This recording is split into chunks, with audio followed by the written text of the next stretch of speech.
پاکستان میں نئی سیاسی پارٹی بننے جا رہی ہے۔ اقرار الحسن نے اعلان کر دیا ہے ایک نئی جمہوری قیادت بننے جا رہی ہے۔ پارٹی کا نام کیا ہوگا؟ پارٹی بنانے کا مقصد کیا ہے؟ کیا اقرار الحسن کسی سے استعمال ہونے جا رہے ہیں؟ پاکستان میں نئی پارٹی بنانا آخر کتنا مشکل ہے؟ اور پاکستان میں حقیقی جمہوریت کیا ممکن ہے یا نہیں؟ السلام علیکم ناظرین، میں ہوں تبسم رضا۔ ناظرین، پاکستان کے معروف صحافی اور اینکر پرسن اقرار الحسن نے پاکستان میں ایک نئی سیاسی پارٹی بنانے کا فیصلہ کیا ہے۔ وہ چاہتے ہیں کہ پاکستان میں بھی حقیقی جمہوریت ہو۔ اقرار الحسن کی نئی پارٹی کا آخر مقصد کیا ہے؟ نام کیا ہوگا؟ اور اس کو کیوں لانچ کیا گیا ہے؟ اس کے پیچھے کون سے عناصر ہیں؟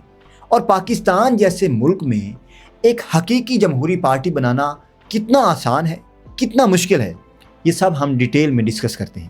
Welcome to public parliament. دوستو، اقرار الحسن کے مطابق ان کی پارٹی کا مقصد پاکستان میں حقیقی جمہوریت کو فروغ دینا ہے، جو جمہوریت دہائیوں سے قائم نہ ہو سکی۔ لیکن یہاں سب سے بڑا سوال یہ ہے کہ حقیقی جمہوریت سے مراد کیا ہے؟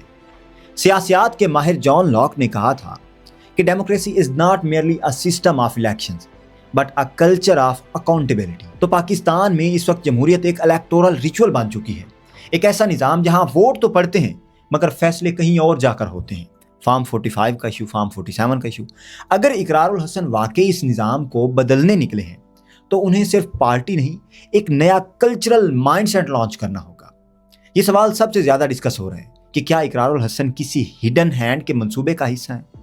پاکستان کی سیاسی تاریخ اس بات سے بھری پڑی ہے کہ every new movement is often shadowed by invisible powers, یعنی ہر نئی تحریک، ہر نئی جو بات ہوتی ہے اس کے پیچھے کچھ نہ کچھ طاقتیں ضرور چھپی ہوتی ہیں۔ اگر یہ قدم پاور ایلیٹس کے کہنے پر ہے تو یہ سیاست میں تبدیلی نہیں بلکہ ایک انفلوئنس پروجیکٹ ہو سکتا ہے جو ہر آدمی کو انفلوئنس کر سکتا ہے ہمارے اس معاشرے میں۔ لیکن اگر یہ فیصلہ واقعی عوامی شعور اور نیت سے کیا گیا ہے تو پھر یہ پاکستان میں پولیٹیکل ریفارمز کی ایک نئی لہر ہو سکتی ہے۔ پاکستان میں بڑی حد تک تبدیلیاں واقع ہو سکتی ہیں۔ بڑی دہائیوں سے پاکستان میں جمہوریت کے نعرے لگائے جاتے ہیں لیکن ان پر عمل نہیں کیا جاتا۔ پاکستان میں نئی پارٹی بنانا صرف سیاسی نہیں، سماجی جنگ بھی ہے۔ یہاں ووٹ نظریے پر نہیں، برادری، زبان، علاقے اور ذاتی تعلقات پر پڑتے ہیں۔ یہ وہ جگہ ہے جہاں کلچرل ویلیوز، کاسٹ سسٹم اور فیملی الائنسز ووٹ بینک کی بنیاد بنتے ہیں۔ معروف ماہر عمرانیات پیئر بورڈیو کہتے ہیں کہ politics is not only a game of power, it's a struggle for cultural legitimacy, یعنی سیاست صرف طاقت کا کھیل نہیں، پاورفل کا کھیل نہیں، بلکہ ثقافتی قبولیت کی جنگ بھی ہے۔ اقرار الحسن جیسے میڈیا فگرز کے لیے یہ ایک دو دھاری تلوار ہے۔ ایک طرف ان کی شہرت عوامی سطح پر اعتماد پیدا کرے گی، لیکن دوسری طرف سیاسی اشرافیہ اسے ایک بڑا میڈیا سٹنٹ سمجھ سکتی ہے۔ اصل سوال یہ نہیں کہ اقرار پارٹی بنا سکتے ہیں یا نہیں بنا سکتے، بلکہ یہ ہے کہ کیا وہ اس کلچرل بیریئر کو توڑ کر عوامی اعتماد جو ہے اس کو سیاسی اعتبار میں بدل سکتے ہیں یا نہیں بدل سکتے۔ اور اگر وہ واقعی یہ کر گئے تو وہ صرف ایک نئی جماعت نہیں بلکہ پاکستان کے سیاسی کلچر میں جمہوری سوچ کی مثال قائم کر سکتے ہیں، جس کا خواب قائد اعظم نے دیکھا تھا، بڑے رفقا نے، عظیم رفقا نے دیکھا تھا۔ پاکستان میں عوام سیاست کو اب بھی خاندانی وراثت یعنی کہ اسے ڈائناسٹک پولیٹکس کے طور پر دیکھتے ہیں۔ یہاں ووٹر نظریے سے زیادہ قبائلی وفاداری، جاگیردارانہ اثر جسے ہم فیڈل انفلوئنس کہتے ہیں، اور شخصی عقیدت کے تابع ہیں۔ اور یہ وہ رکاوٹیں ہیں جو ہر نئی جماعت کے راستے میں سب سے بڑی دیوار بنتی ہیں۔ یہیں پر ایک بات یاد آتی ہے، میکس ویبر نے کہا تھا کہ charismatic authority can inspire change but traditional authority resist it, یعنی جو کرشماتی قیادت ہے تبدیلی کا نعرہ تو لگا سکتی ہے مگر یہاں پر جو روایتی نظام ہے اس تبدیلی کو آسانی سے کبھی قبول نہیں کرتا۔ اقرار الحسن کے لیے یہی اصل میدان ہے۔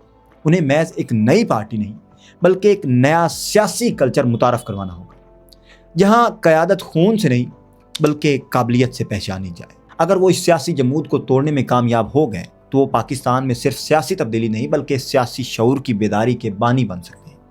ممکن ضرور ہے مگر اس کے لیے سیاسی تربیت اور سماجی اصلاح دونوں کی اشد ضرورت ہے۔ پاکستان میں جمہوریت ووٹ ڈالنے تک محدود ہو چکی ہے کہ آپ نے آنا ہے، آپ نے ووٹ ڈالنے ہیں اپنی مرضی کی، جبکہ اصل جمہوریت وہ ہے جس میں عوام سوچنے، سوال کرنے اور فیصلہ کرنے کی بھی اہلیت رکھتے ہیں، یعنی کہ الیکشن ڈے کے بعد بھی عوام کو پتہ چلے کہ یہاں ڈیموکریسی کا کوئی رول ہے۔ اقرار الحسن اگر واقعی اس سمت جا رہے ہیں تو انہیں صرف ایک پارٹی نہیں بلکہ ایک جمہوری تحریک شروع کرنی ہوگی جو ووٹ کے ساتھ ساتھ سوچ کو بدلنے کی جدوجہد کرے۔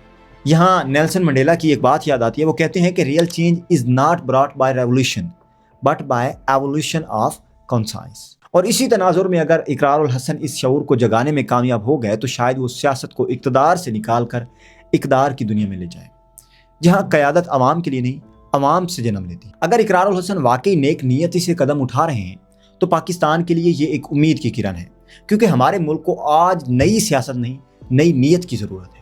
سیاست میں نیت خالص ہو تو نظام خود بخود بدلتا ہے، اور اگر وہ واقعی ایک عوامی پارٹی لانے کا ارادہ رکھتے ہیں تو انہیں ضرور یہ قدم اٹھانا چاہیے، کیونکہ آج پاکستان کو سب سے زیادہ ضرورت ہے ایک ڈیموکریٹک ویژن کی جو طاقت کے مراکز سے نہیں عوام کے ضمیر سے جنم لے۔ کیا اقرار الحسن واقعی اس ویژن کے ساتھ آگے بڑھ رہے ہیں یا پھر کسی سیاسی اسکرپٹ کا حصہ ہیں، ایک اسکرپٹڈ وے میں کام کر رہے ہیں؟ تو یہ تو آنے والا وقت ہی بتائے گا، لیکن ایک بات طے ہے کہ اگر نیت سچی ہو تو راستے خود بن جاتے ہیں۔ تو ناظرین، یہ آج کا ولاگ تھا۔ اپنے اس چینل کا خیال رکھے گا۔ اللہ حافظ۔